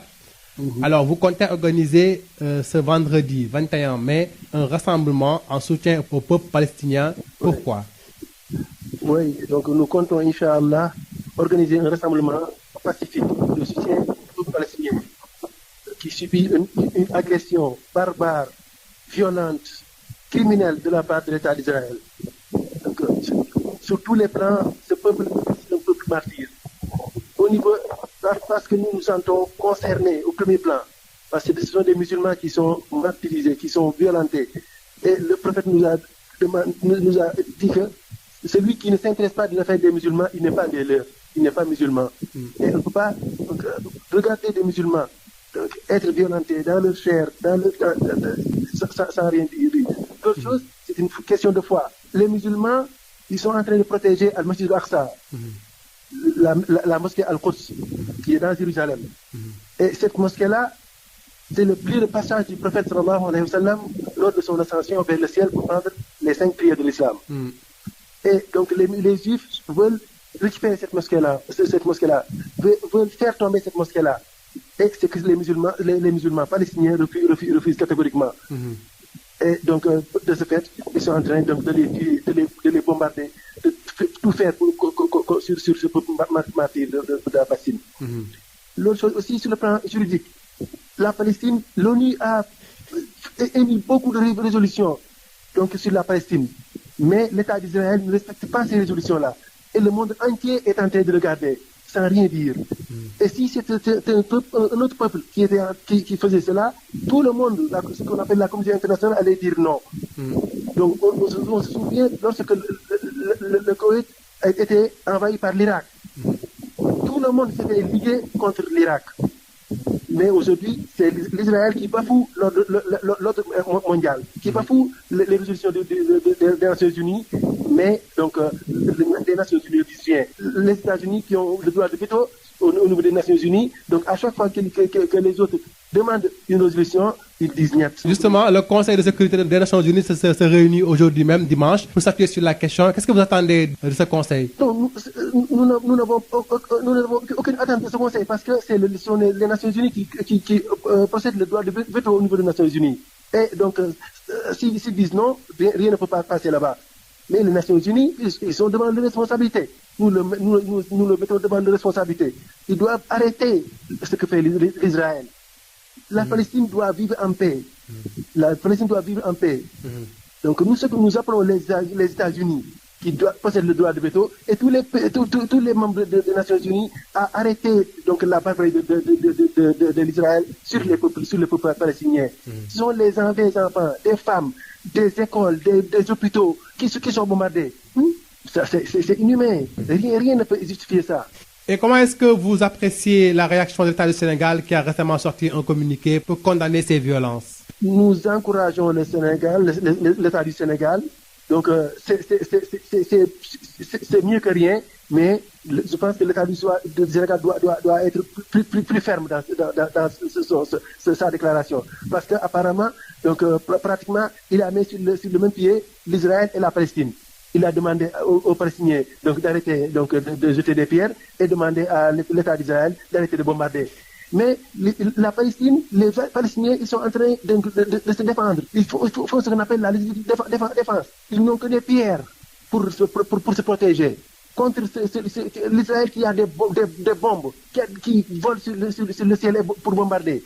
Je pense que l'État du Sénégal qui s'occupe du peuple palestinien au niveau des Nations Unies doit être plus ferme dans sa condamnation. Doit demander à l'Israël d'arrêter immédiatement ces bombardements et aussi d'appeler les États-Unis, de pousser les Nations Unies à prendre des résolutions fermes et à arrêter ce que fait l'Israël sur le peuple palestinien. Adama Bey, je vous remercie. Merci beaucoup, M. Dieng. Merci à vous, Amadou Moustapha Dieng. C'était à l'instant notre invité à exactement 55 minutes après 7h. Canal Plus mu ngi leen di ñaanal bëccëgu jàmm. Sud FM. Il est 8h. ñetti waxtu ci Sud FM seen rajo 98.5 ci Ndakaaru lëkkaloog suñuy diwaan xibaar yi ñaareel bi bàcc ci yaatal salaamaaleykum Hadj Maodo Faye. maaleykum salaam soxna Maria. altine fukki fan ak juróom-ñaar ci weeru mai 2021 tey ci altine ji fukki fan ak juróom-ñaar ñuy màggal xeex bi jëm ci wàllum feebar boobu ñu dippee hypertension artérielle. kay jotaay yi sax ñoo ngi koy amal fële ca Touba nga xam ne tawat joojule téeméer bu nekk ci askan wa ca Touba lu mu gàtt gàtt toll na ci ñeent fukki yéen ko borom xam-xam yi waxee foofee ñoo ko fay jëmmal tey ji fukki fan ak juróom-ñaar ci weer wi hypertension boobule tuuti sëy. hypertension artérielle gis nañ ni jàngoro la buy gën di law ci askan bi mu nekk jàngoro boo xam ne li muy faat bari na lool jaaxal lool ñi nga xam ne ñoo nekk ci wàllu wér-gu-yaram waaye it ñi nekk ci Touba la gën a jaaxal ndax ñim fii dal bari na lool docteur Babacar Mbaye nekk cardiologue bokk ci SOSECAR di société sénégalaise de cardiologie. ñi nga xam ne ñoo amee tawati hypertension ci dëkk bii di Touba mu ngi toll ci téeméer boo jël ñeent fukki ya ak juróom. te loolu booy xool daa ëpp fuuf li nga xam ne moom leen seetlu ci réew mi yëpp loolu nag li ko waral ci jàppale ci ëpp mooy daanaka ñu ci bëri duñ yëngal yaram bi ba noppi lekk li gi ñuy lekk xaw na saf suukar xorom si xaw na ëpp ba noppi diwlin ji bëri na. docteur Babacar Mbaye di ci yokk ni jàngoro bu ñu mën a moytu la. ku nekk di yeewoo ci dëkk bi war naa mën a xam ndax am na tension wala amul tension bu ko defee aussi ñu ñaax ñëpp ci di yëngal yaram yi. ba noppi lekk gi tamit ñu jëm ko xool nu suukar si di yemee xorom si yem ba noppi mu bañ a ëpp diwlin trop. bis bi nga xam ni moom lañ ko jagleel ñu koy màggal ci altine ji fii ci Touba li kon ramandargal mooy ay ndaje yoo xam ni ñi seen xam-xam màcc jëm ci fànn boobu dinañu fa daje ak askan bi ñu gën leen a ñaax ngirit ñu gën koo moytandiku. tuuti sëy Mbàkke Sud FM. tuuti sëy ñu ngi lay jaajëfal bu baax a baax fukki fan ak juróom-ñaar ci weer wi tey ji lañ koy daal di amal fii ci Sénégal gi yëpp itam askan wi nee ñu téeméer bu nekk fanweer ya gàddu nañ xeetu tawat joojule wopp jooju nag mën na dem ba ci sa xol wala mu indil na yeneen xeeti tawat kii di docteur Mounirou Dia waxtaan ci ak Marie Rosalie Ndiaye. hypertension artérielle mooy tension bu yéeg tension nag buñ koy wax doole bi nekk ci biir sidit bi bu ëppee day tax deret bi ni muy dawee day ëpp lool bu mun a lor cër yi muy laal loolooy tension bu yéegee nag moom la ñuy wax hypertension artérielle mën na indi loraange yu bëri ci ay cër yu bëri ci nit mais li ko mën a indi lu ci bëri mu ngi aju ci nit ki ni muy dundee ak ni muy lekkee mais loolu yëpp day fekk mu am prédisposition maanaam ci famille bi mu am ay waajuram yu ko am wala ay magaki rakkam yu ko am wala ay maamam yu ko am loolu day tax mu gën a yomb nit ki loolu nag bu amee ba pare bu fekkee ne duy lekkin bu baax maanaam lekkin bu bëri ay xorom wala mu bëri ay lekk yu niin wala fekk du lekk ay légumes yu bëri yooyu day yombal hypertension artérielle nit ki bu dul yëngu lu bëri ñàkk yëngu boobu day yombal hypertension mun ko dal lu yomb donc ñaar yooyu bañ a yëngu lu bëri lekkin boo xam ne day bëri xorom bu ëpp wala mu bëri lu niin yëpp loolu day yombal hypertension mooy gën a faral hypertension di dal nit doo tey ñeneen ñi nga xam ne dañ am diabète tamit diabète fu mu nekk rek day yombal hypertension mun fa ñëw si askan wi biñ xaymaa Sénégal yëpp maanaam dëkk yëpp boo leen jëlee boo jëlee ñetti nit ñoo xam ne am nañ fukki at ak juróom-ñetti jëm kaw ñetti nit ñoo si jël kenn ki amee na hypertension day wone ne hypertension lu bëri la te yenn dëkk yi sax buñ xaymaa dëkk par dëkk boo demee Saint-Louis daanaka benn adulte ci ñaari adulte yoo jël kenn ki am na hypertension artérielle boo demee Touba naka noonu feebaru hypertension bëri na lu muy faat nit parce que dafay indi complication yooyu ñu wax day indi ay crise cardiaque yi mun a faat nit day indi ay doye di réunion insuffisance rénale yu garaaw yoo xam ne mun na faat nit day indi problème mu bët yi ba nga xam ne nit ki day dem ba daanaka mun na silmaxa day laal yuur yi indi ay AVC indi paralysie bu fekkee am na doole dem bu mun a faat nit ki donc hypertension am na ay yoon yu bëri yu mun a jaar pour indi loraange yu mag yoo xam ne yu si bëri day faat nit ki ci yeneen i fànn yi te wàllu xabaar yi gannaaw ba juróom-ñetti waxtu demee ba feggoog juróomi minute jàppante yu amoon ak ñu bari ñu jàpp leen fële ca Malika yi tamit alkaati yi doon xeex ak nit ñi nekk foofule daa dajaloo daal bi naqarlu dogaan googu nga xam ne dañu koo xëcc jëm dog ko ci seen i béréb El Hadji Moussa Thiam. tàngoon na jëpp ci mbedd Malika yi gannaaw nag ba jàmmarloo amoon diggante takk der yi ak askan bi nga xam ne rek dañoo fas yéenoon amoon benn rassemblement ngir rek àddu ci li nga xam ni moo di daal projet de redécoupage administratif bi ci kanamu kër xalifa foofee ca Malika askan woowee di yeewoo Malika nag ñoomee ñoo ngi naqarlu daal yenn manquement ak yenn ñu seetlu ni daal jaarul yoon te ñu nemmee ko lool ci projet bi lee balaa sax ñuy réclamer di laajaat daal ñu delloo leen yenn quartier yi nga xam ni daanaka ci njëlbeen nag ci commune village u Malika sax la bokkoon force de l'ordre nag si lañ daal di ñëwee rek ci kanamu askan wi woowee daal di leen sàkku daal ñu daal di tas wala daal di dem amal seen jàkkaarloog taskatu xibaar yi ci benn bërëb balaa ñoo perturbé li nga xam ni waaye nag am ñu ci lànk boobee rek la grenade yu bëri nag daal di commencé di tàkk ñenn ñi daal di tas ñenn ñi sax daal di wane seen i bopp nag ba loolee sax tax ni ba ñenn ñi nag ñu daal di leen mujj teg loxo benn groupe bi nga xam ne nag daanaka daal grenade yi ak nit ñi jàpp ñenn ndaw yi nag metti leen ñoo ñuy daal di daw dem baare ji nag li nga xam ni moo di yoon bi nga xam ni mooy yoonu kundung bu ñuy jaar pour dugg ci Malika wala di ci génn te mu lay yóbbu ca corniche bi le foofee sax ay grava ki yeneen i xeer ak yu ci bëri nag daanaka daal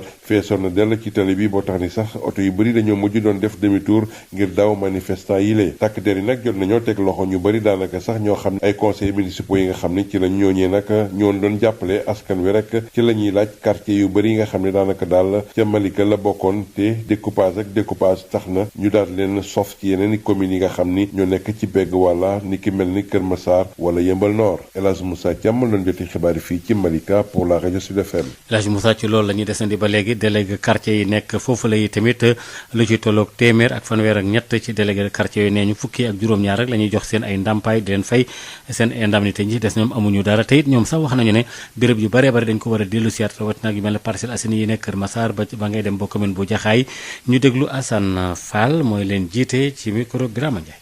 ñu ngi koy fàttaliwaat ak ni am na ndigal lu mu joxe woon loo xam ni depuis 2016 ci département bi mu wax ni maire de la ville nga fay délégué de quartier yi nañu ko yóbbu ba 700 délégué ndax département bi day màgg loolu boobu ba tey ñu ngi toog di xaar fay ñu ci délégué bi parce que lépp lu ñëw rek Kër Massar moom du ci jot na ma ko war a jotee su ko ci Kër Massar 17 personnes ñoo fiy fayeeku ci 135 quartiers 17 personnes ñoo fiy fayeeku ci biir loolu ñoo ngi am ay 27 personnes yoo xam ne ñu ay remplaçant la ñu nga xam ni ñu remplacé dañu amoon décision ñu gaañu ñu war leen a remplacé ñooñu seen salaire ba fii ñu toog di wax ñooñu mënuñu jot seen remplaçant yooyu ci loo xam ne même pas un mois waroon na mën ne am na ñoo xam ne depuis 2006 am nañu sax ñu jiitu loolu boobu léegi ñu ngi topp ci loolu te mënuñu xam loolu lan moo ko waral loolu parce que dañuy bañ ñu ne comme léegi Kër Massar département la dossier yooyu nga xam ne nekkoon na foofu ñu di ko topp ñu annulé ko wala ñu téyaa ko bu ñu duñ ci jot parce que li ñuy ñaan daal mooy bala ñuy dem délégation spéciale nañu réglé document yooyu ba ñu ko war a jot yëpp jot ko beneen bi ci def ci Kër Massar li mu toll yëpp loolu bu ñu ko régularisé 47 personnes la ci biir loolu mu desaat 90 personnes yoo xam ne yi kenn amul ci dara te li ñu bëgg nag mooy ñu boole délégué yépp nag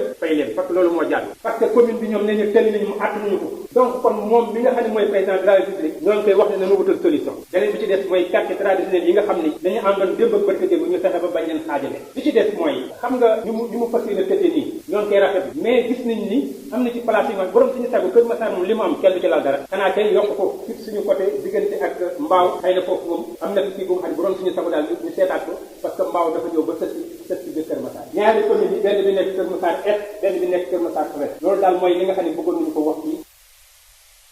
tamit ci wàllu campagne bi ren Sonacos fële ca Louga bu nu fa demee jot nañu xayma ren ji li nga xam ne jot nañ ko am ci gerte daanaka ñoo jël record bi nekk ca kaw li mu am rek ci ay emploi lu mu gàtt-gàtt ñetti téeméer yoo xam ne dañ fay xëy di liggéey ak ñeneen ñoo xam ne xëy na dañ fay ñëw di daan seen doole di dem mbir mi nag am solo lool fanweeri million ak juróom tamit tudd nañ ko ci Lamine Gueye Sama. traitu gerte atum ren jeex boobaak léegi weere ngi ni Sonacos bu Louga nekk nang si jamonoy xayma ñoom ren ji daanaka lépp rek seetlu ñuy def nañ si ay jéegu Dame Touré mooy kilifa unité régionale Sonacos bi nekk si Louga. Louga collectif bi gënoon a bari 12000 tonnes la woon ren am naan 14636 tonnes ren am naan ay record mais am naan aussi record ci cadence parce que Louga daa réceptionné mooy 120 tonnes lu mu bari mais ren ñun dem naan ba 500 tonnes par jour aussi heure bi daaw collecté woon yëpp daa yoroon 4000 tonnes ren am nañ ko presque plus de 6 fois. moom nee na gerte gu bare gi nga xam ne am nañ ko ren dina jur ngëneel si koom-koomu gox bi ndax dina am ay liggéey yu mu joxe. lépp boo ko xaymaa lu toll si fanweeri million ak juróom Sonacos dina ko dugal weer wu nekk si région bi Dame Touré. li ko lépp dañ koy transformer si place te loolu aussi day générer ay emploi direct de plus de 250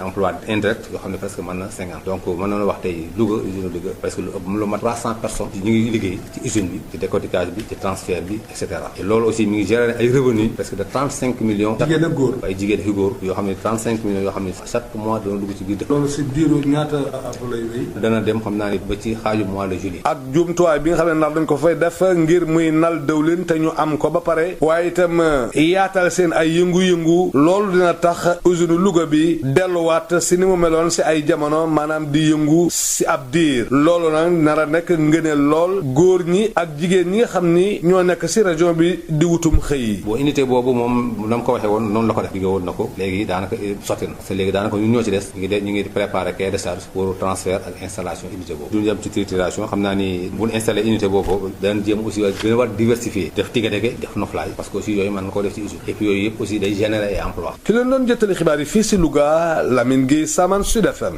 ñu ngi lay jaajëfal bu baax a baax li aju ci wàllu tamit ay élèves yoo xam ne xëy na dañoo ñàkk seen wayjur bu góor mbaa bu jigéen nekk orphelin mbaa daal seen ñaari wayjur ci wàllu njàng mi IEF bi nekk fële ca Bambey ñu ngi leen doon jàppale Diofior ak itam Fatick daal jox leen ay fournitures yu bëree bëri ngir dimbalee leen ko Ngor Diagne mi coordonnateur waxtaan ci ak Ngor Sarr.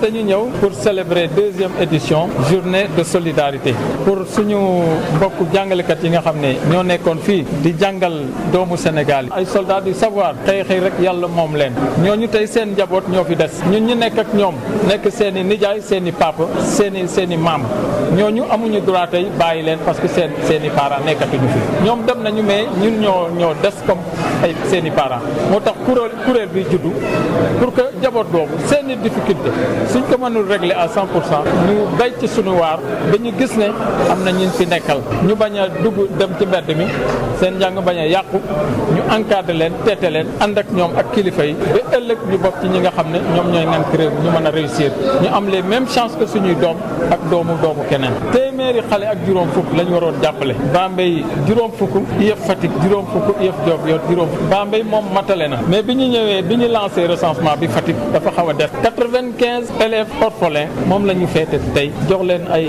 trousseau yu am solo ak fourniture mais ak enveloppe financière amul critère bépp enseignant boo am ne ci ñetti IEF yooyu décédé nga sa famille ci la bokk am na ñoo xam ne am nañu 13 enfants ñetti jabar dañuy jël ñetti jabar yi ku nekk indi sa doom ku am ñaar ñu def noonu ku am benn su dee sa famille xaw naa tàkku ñu jëlal la ñaar donc dañuy def de sorte ku nekk gis ci boppam.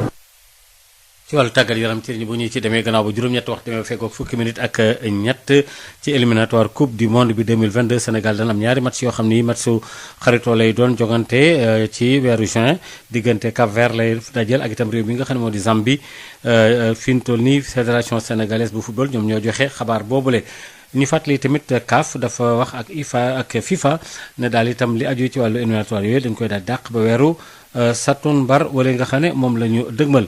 AS Pikine ak moom moo daal di gagné Stade de Mbour démb ba léegi nag itam moo nekk ci kanam ci match boobu nga xam ne tamit Mbour waay yi daal wax nañu ne am nañ fa nag daal ay jafe-jafe yu bëree bëri ak seen diggante ak AS Pikine ni nga xam ne sax noonu la ko coach boobu lay waxee gannaaw bi nga xam ne match bi jeex na loolu sax la ay kàddu yooyu jotal na ko rotal tam wax ne tamit daal daañu def nag seen kéemtalaal kattan ci li nga xam ne moom la ñu dëgmal El Hadji Moussa Thiam. ñun xamoon nañ ne noonu lay demee boo xoolee waxtaan nañ ci joueurs yi waxoon nañ leen ne fii moom bu ñu sonal suñu bopp dootul am match bu jàpp bu yomb dana nekk ay match yoo xamante ni dina compliqué dina métti donc léegi nag li ñu war a def mooy su fekkee dañu nekk suñu dëkk nañu gën a dal parce que public bi dafay ñëw pression bi dafay bokk bëri ci xale yi man yaakaar naa ne tey jii li ma leen waxoon gis nañ ko newoon naa leen ne tey léegi benn match dootul yomb match yëpp dafay métti donc nañu waajal suñu bopp mais xale yi aussi jàpp naa ne ñi ngi ci tempo boobu tey jii tamit métti woon na mais au finish yàlla may nañ dem donc loolu ci expérience bi bu ndaw bi ma am donc jàpp naa ne loolu tànk yu baax la jël ci kanam li ci des nag mooy ñu gën a concentré wu gën a dal xam ne match yi ça va être dur que mu nekk Pikine que mu nekk feneen aussi noonu lay demee li ci des nag ñu bàyyi ko di jël match par match fi ñu nekk nii muy leader bi ñu jéem ko savourer tuuti donc mun na dem li ma wax xale rek nañ jéem a tee leader bi ba 5 journées yii di ñëw ñu xool après nan lay demee ma ne damay gën a waxtaan ak ñoom sur le plan mental di leen dalal di wax ne voilà ñun ñoo ko bëggoon donc boo nekkee leader nag affaire bi dafay metti mais match yooyu moom suñ ci jëlee ay le maximum de points possible mooy dinañ naqaree dab donc mais bon match yu ñëwagul la dañuy jël match par match rek bu nekkee Teungueth FC la nag moom mooy ñëw suñu dëkk nag moom duñ fi nekk di ragal naan Teungueth FC mooy ñëw non on va faire le maximum pour gagner on va faire le maximum pour gagner donc lu ñu yàlla may nag ñu xam ne loolu la mais bu dee deni la nag chef donc voilà on va gérer parce que ñun ñoo dem dëkku jàmbur on va essayer ñu jël fa point mais fii suñu dëkk on est chez nous dañu war a di def nii ñu def tey fexe di fi gagner dinañu réunir conditions yi nga wax pour nga empocher 3 points.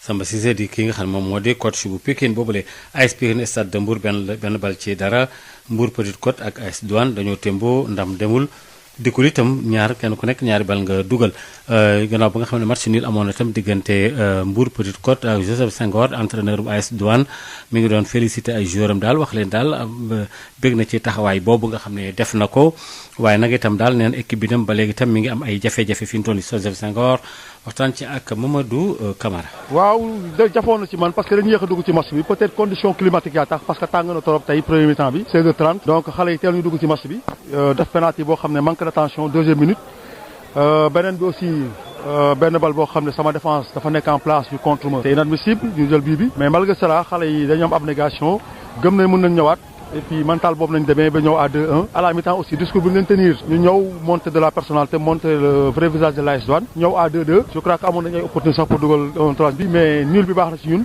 parce que période bi day traversé ay période difficile équipe bi temps yi gañewul dinañ gagné mais nul bi baax na daf ñuy màggaloo daf ñuy tax ñu gën a humble xam ne affaire bi dala yombul équipe bi classé nañ en bas du classement mais c'est des bonnes équipes et puis c'est des équipes yoo xam ne ay match piège nga joué ak ñoom donc encouragé xale yi félicité leen ci retour bi ñu def tey ci ak Mbour Petite Côte.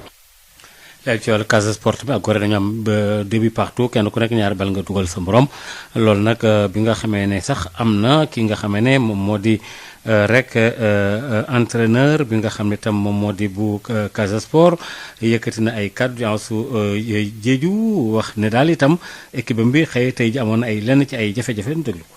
jàngat bi moom la def nag mooy dañu jaar à côté ci sunu match bi parce que lu ñu liggéey. ci match bi mooy ñëw xam nañ adversaire bi ñuy def ñu xaar ñu liggéey nañ ko war a attaquer fekk ko ci zone am def ay jeu pour mën ko gagner dugal ay but jot nañ ko def am ay but mais chaque fois dañuy rattraper ci rattraper boobu nag la ñuy wax ni am na li nga xam ne mënoo ko expliquer du point de vue sport parce que du caage ne adversaire yi daf lay dominer mu égaliser mais dafay am ay situation yi nga xam ne doo ko mën a expliquer sur le point de football parce que li nga xam ne mën nañu ko éviter mais kenn éviter ko ci 4 personnes yi nga xam ne war nañu ko mën a sauver mais dafay dem ba mu doon but ñun sax yéen sax da ngeen di gis ni vous ne vous attendez même pas à un but mais dafay arrivé donc tey fu mu nekk lu ñu mën a wax rek mooy suñu équipe yi joué wul nu mu war a joué surtout deuxième mi-temps. li aju tamit ci entraîneur bu Gorée di Moussa Diatta nee na daal mi ngi sant ay joueuram félicité waaye nag mu ngi leen doon jañax daal ngir tam nu am ndam waaye tam baax na ñu déglu ko ci micro benn Michel Camp. waaw dañu ñëw première période bi mu xawoon a métti tuuti équipe Casa dugal ñu sama joueurs yi poussé ba égaliser bi ñu égaliser avant ñoo dem mi-temps mu am benn fait de jeu arbitre bi joxe carton rouge xam nga loolu nag ci football la bokk xam nga arbitre joueur ak entraîneur ñun ñoo bokk jongante bi ku nekk mën na juum dafa juumul man loolu au fait je pense que am na ñi ko war a wax du man bokk waxuma cee bokk donc arbitre bi sifflé na samay joueurs dañu war a accepter lu arbitre bi sifflé bon Casa mëne ñu 1-0 ñu dem mi-temps bi ñu demee mi-temps nag mu wóor ma ni à 10 la ñuy joué lan moo ci desoon mooy gën a ñaaxaat xale yi ñu indi jom fulla ak fayda pour jéem a jongante ak remonter comment dirais-je moral bi donc bi ñu ko defee sur plan technique tamit ak tactique ñu am lu ñu leen wax bi ñu ko exploité yàlla def ñu teel a du égaliser bi ñu égaliser nag ñu samp match bi pour jéem a au fait conserver suñu. dafa am ñaari groupe yu dessiné wu benn groupe ñu nekk ci kaw am ay 22 points 24 points beneen groupe bi nekk ci suuf pratiquement li ñu rawantee bëriwul ay 2 points 3 points la ku ci am victoire da ngay yéeg donc ku ci tegle ñaari victoire yaa ngi ci diggu tableau bi donc encore man pour me dire que tout c'est jouable ñu ngi ci encore dinañ ko jouer à fond am nañu groupe bi nga xamante ne war nañu ko mën a def. soxna Maria kon foofu la ñu daal di taxawandi. jërëjëf Hadj Maodo Faye sant la gërëm la bu baax a baax ñu wéy ci xibaar yi dalal suñu gan. fekk ñu weesu nañu leen Sud FM moo leen di taaj ci xolu Sénégal lii nag mooy wute gi ci Sud FM. Sud FM ganu bés bi. ganu bés bi di dellu si ci li nga xam ne rek moo xew foofee ca diggante Israël ak Palestine ñëpp di ci waxtaanee moom nag ki ñuy dalal moo di Arfan Diouf coordonnateur bu Alliance nationale ci li nga xam ne rek ñooy xeexle jàppale waa Palestine ki koy dalal tàllal ko micro moo di Amadou Moustapha Dia. Arfan Diouf maa ngi lay nuyu. maa ngi lay fay si Moustapha. yow yaay coordonnateur Alliance nationale. pour la cause palestinienne. effectivement. alors ngeen nam amal benn toogaanu ñaxtu naqarlu li ñuy def ci kaw askanu Palestine ajjuma ñaar fukki fan ak benn ci weeru mai bi ñu nekk yéen ay kuréel yu bëri fii ci Sénégal lu tax ngeen bëgg amal lu ni mel. waaw ñu ngi nuyu waa Sud FM ñëpp di nuyu waa Sénégal di jaajëfal Serigne Mountakha Bassirou Mbacké nga xam ne yëkkati na ay kàddoom di ñaawlu li xew li Israël di def ci kaw Palestine. di sargal sunu sëriñ sunu xalifa général Serigne Mahi Niass ca Kaolack moom tamit def na ay kàddu yu rafet ci ñaawlu lay xew ca Palestine di leen di gërëm bu baax yéen waa Sud FM ñun li ñu tax a jóg mooy défendre doomu aadama te dañoo gis ne Israël moom doomu aadama lay njëkk a boom avant muy boom sax place yu sell yooyu tey boo demee Palestine ñu ngi rey góor ñu ngi rey jigéen ñu ngi rey mag ñu ngi rey ndaw bâtiment yi ci dëkk bi màbb nañ ko électricité bi ci dëkk bi màbb nañ ko ndox amatul hôpital amatul adduna bi yëpp di seetaan Israël di def lu ñaaw loo xamante kenn mënatu koo supporter adduna bi yëpp ñu ngi manifesté wu en Amérique en Britannie en France en Belgique monde arabe bi ñëpp a ngi manifesté wu di ñaawlu boom yu boom yi nga xamante ne moom la Israël di boom bande Gaza ak Palestine lu ànd ak benn yërmande ñuy ñaawlu noppi bi nga xamante ne moom la mbootaayu àdd bi yëpp noppi ci boom yi nga xamante mu ngi am ci benn population boo xamante ne lu ëpp juróom-ñaar fukki at ñu ngi xeex ngir jot seen liberté te mënuñ ko jot Israël di def lu ko neex ci àdduna bi te amul kenn ku téye loxoom lii moo nu nakari lii moo tax tamit ñun ñu fas yéene pour def toogaayu ñaxtu fii ci place de l'Obélisque ngir wone sunu nakar waaye wone sunu solidarité ak peuple palestinien. justement yaa ngi koy wax sànq mbootaay xeet yi ngay wax ne sànq ba léegi kenn waxul tey sax war nañu déggee ñoom looy xaar ci ñoom conseil sécurité Nations Unies. man xaaruma ci ñoom lu bëri parce que dafa am réew yoo xamante ne dañoo lang ci ginnaaw Israël lu Israël def rek préparé nañu pour défendre leen lu mel ni ki États-Unis d'Amérique ak yu mel ni yooyu moo tax li ñuy xaar ci ñoom daal bariwut ñun daal li ñu bëgg mooy population yëpp jóg wone seen solidarité ak peuple palestinien. yan xibaar ngeen di jot justement donc ci Palestine yoo xam ne fu mu nekk nii askan wa na muy dundee. waaw askan ba nañuy dundee métti na lool démb am na famille boo xam ne juróom-ñetti nit lañu den leen boom xale yi sa ay tànk yu dagg ay loxo yu dagg ay bopp yu toj ay xale ay nit ñoo xamante ne màbb nañu seeni immeuble ya ñu dekkoon ñu nekk ci souterrain yi di yuuxu te kenn mënu leen a jot ambulance yi mënatuñoo sauver nit ñi parce que Israël dagg na yoon yi bombardé yoon ba kenn mënatul a jàll xiifa nga fa mara nga fa ay jooy ay rongoñ ay yaay ab dem na sax ba ay néew yoo xam ne ay jigéen ñooy yóbbu ay néew ca armeel ya ngir situation bi nu mu difficile ak nu mu mi te kenn mënu ko seetaan. réewu Sénégal génne na communiqué wax ne moom mi ngi ñaawlu ni mel taxawaayu Sénégal ak nu mu ànd ak peuple palestinien ndax jàpp nga ne communiqué boobu doy na.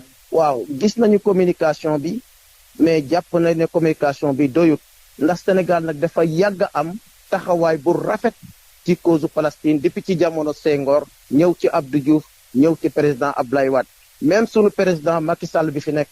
am na benn roquette boo xamante ne dugaloon na ko Nations Unies mu nekkoon ci at yële passé benn action bu am solo te Sénégal moo doon représenté peuple palestinien ca Nations Unies bon jàpp na ne Sénégal war naa gën a mun a def ay jéego yu gën a am solo gën a wone ay taxawaayam te mobiliser réew yi nga xam dañoo bokk ci organisation islamique pour ñoom ñëpp ñu gën a mën a jàppalante pour ñu mën a téye loxo Israël.